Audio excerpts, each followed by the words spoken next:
Welcome back to ಮಾಡಕತ್ತೇನಂದ್ರೆ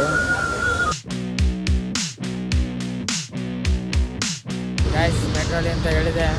ಇವಾಗ ನಾನು ಅಲ್ಲಿ ರಾಮೇಶ್ವರಂ ಕೆಫೆ ಇಲ್ಲಿ ಮುಂದಾನೆ ಐತೆ, ಅಲ್ಲಿ ಹೋಗ್ತೀನಿ ಇವಾಗ. ನೋಡಮ್ಮ ಅಲ್ಲಿದ್ದು ಹೆಂಗಿರ್ತದೆ ಇವಾಗ. ಫಸ್ಟ್ ಟ್ರಾಫಿ ಐತೆ ಗೈಸ್. ಫೈನಲಿ ರಾಮೇಶ್ವರಂ ಕೆಫೆಗೆ ರೀಚ್ ಆದೆ.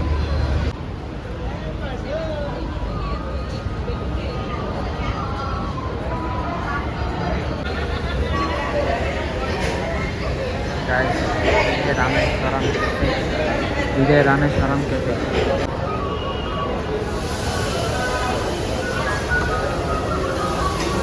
ಇಲ್ಲಿ ನೀವು ಜನನ ನೋಡ್ಬೋದು, ಇಲ್ಲಿ ಹೆಂಗಾರ ಅಂತ. Hi guys, welcome back to my YouTube blog. ಮತ್ತು ಎಲ್ಲಿದ್ದೀನಿ ಅಂದರೆ the most viral spot in Bengaluru Rameshwaram cafe ಇಲ್ಲೇ ಐತೆ. ಬೆಂಗಳೂರಲ್ಲಿ ಜಾಸ್ತಿ ಬ್ರೇಕ್ಫಾಸ್ಟ್ ಸ್ಪಾಟ್ಗಳಾವ, but complete social media rule ಮಾಡೋಕತ್ತಿದಂದರೆ ರಾಮೇಶ್ವರಂ ಕೆಫೆ. ಇವತ್ತು ಇಲ್ಲಿ ಚೆಕ್ ಮಾಡಮ್ಮ ಇಲ್ಲಿದು ಟೇಸ್ಟು, ಪ್ರೈಸು ಮತ್ತು ಇಲ್ಲಿದು ಕ್ರೌಡು ಹೆಂಗಿರ್ತದೆ ಹೆಂಗಿಲ್ಲ ಅಂತ. ಇವತ್ತು ನಾವು ಕೆಫೆದ ಎನರ್ಜಿ ಮಾತ್ರ ಫುಲ್ ಜಾಸ್ತಿ ಆದಾಗ ನೋಡ್ರಿ ಗಾಯ್ಸ್, ಇಲ್ಲಿ ಜನ ಎಷ್ಟು ಜನ ಅಂತ. ಇದೇ ಹೊರಗಿಂದ ವ್ಯೂ, ಇದೇ ಒಳಗಿಂದ ಜಾಗ. ಇದಕ್ಕೆ ಫುಲ್ ಫೇಮಸ್ ಅಂದರೆ ಅವ್ರದ್ದು ಫುಲ್ ತುಪ್ಪ ಹಾಕಿ ಮತ್ತು ದೋಸೆ ಎಲ್ಲ ಸೌತ್ ಇಂಡಿಯನ್ ಫುಡ್ ಮಾಡಿ ಕೊಡ್ತಾರೆ. ಅದ್ರ ಸಲುವಾಗಿ ಇದು ಇವ್ರದ್ದು ಮೆನು.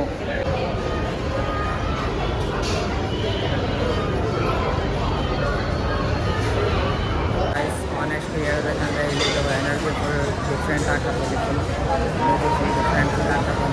ಫುಲ್ ವೈಬ್ ಹೆಂಗಾದಂದರೆ ಫುಲ್ ಪ್ರೀಮಿಯಮ್ ಮತ್ತು ಲಕ್ಸುರಿಯಸ್. ಓಕೆ ಗಾಯ್ಸ್, ಇವಾಗ ನಾನು ಏನು ಆರ್ಡ್ರ್ ಮಾಡೋಕತ್ತೀನಂದರೆ famous food items of Rameshwaram cafe ಯಾವುದ್ಯಾವುದಂದರೆ ಘೀ ಪುಡಿ ದೋಸೆ, ಘೀ ಪುಡಿ ಇಡ್ಲಿ ಮತ್ತು ಫಿಲ್ಟರ್ ಕಾಫಿ. ಮತ್ತು ನನಗೋಸ್ಕರ ನಾನು ಗುಲಾಬ್ ಜಾಮ್ ಆರ್ಡ್ರ್ ಮಾಡೋಕತ್ತೀನಿ.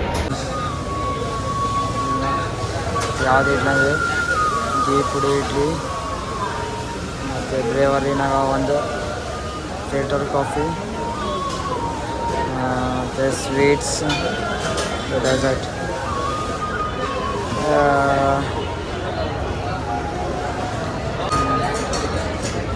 ಗುಲಾಬ್ ಜಾಮ್ ಆರ್ಡ್ರ್ ಮಾಡೋಕತ್ತೀನಿ. ಇಷ್ಟು ಯಾವ್ದು ಆರ್ಡ್ರ್ ಮಾಡಿ ನನಗೆ ಘೀ ಪುಡಿ ಇಡ್ಲಿ ಮಸಾಲ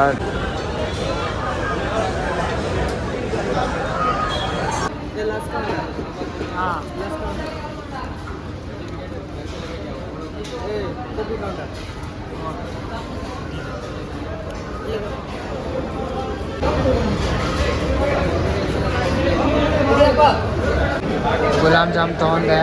ಆ ಕೌಂಟ್ರಾಗ ಇಡ್ಲಿ ಈ ಕೌಂಟ್ರಾಗ ಕಲೆಕ್ಟ್ ಮಾಡ್ಕೋಬೇಕು. ಇದು ಮತ್ತು ಫಿಲ್ಟರ್ ಕಾಫಿ ಅಲ್ಲಿ ಕಲೆಕ್ಟ್ ಮಾಡ್ಕೋಬೇಕು. ನಾನು ಇವಾಗ ಗುಲಾಬ್ ಜಾಮ್ ಕಲೆಕ್ಟ್ ಮಾಡ್ತಿದ್ದೆ. ಇಡ್ಲಿ ಸಲುವಾಗಿ ವೇಟ್ ಮಾಡೋಕ್ಕಾಗ್ತದೆ. ಇಡ್ಲಿ ಮತ್ತು ಬಂದು ಇವಾಗ ಫಿಲ್ಟರ್ ಕಾಫಿ ತರಬೇಕು. ಫಿಲ್ಟರ್ ಕಾಫಿ ಕೊಡ್ತೀನಿ. ಇಡ್ಲಿ ಒಣ ಬಂದೈತೆ. ಇವಾಗ ಫಿಲ್ಟರ್ ಕಾಫಿ ತೊಗೊಂಡು ಬಂದೆ.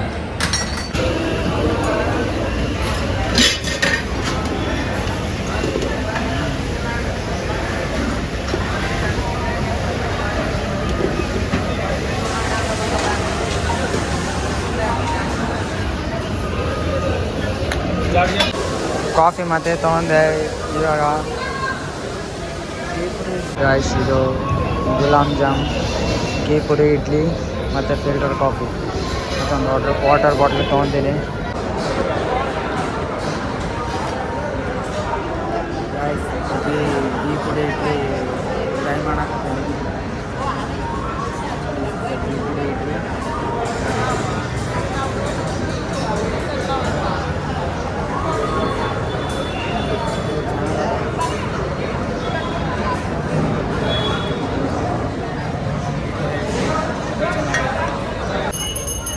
ಫುಲ್ ಇಡ್ಲಿದು ಟೇಸ್ಟ್ ಎಲ್ಲ ಫುಲ್ ಚೆನ್ನಾಗೈತೆ. ನೋಡ್ಬೋದು, ಫುಲ್ ಚಲೋ ಐತೆ. ಇಡ್ಲಿ, ಗುಲಾಬ್ ಜಾಮ್ ಮತ್ತು ಫಿಲ್ಟರ್ ಕಾಫಿ.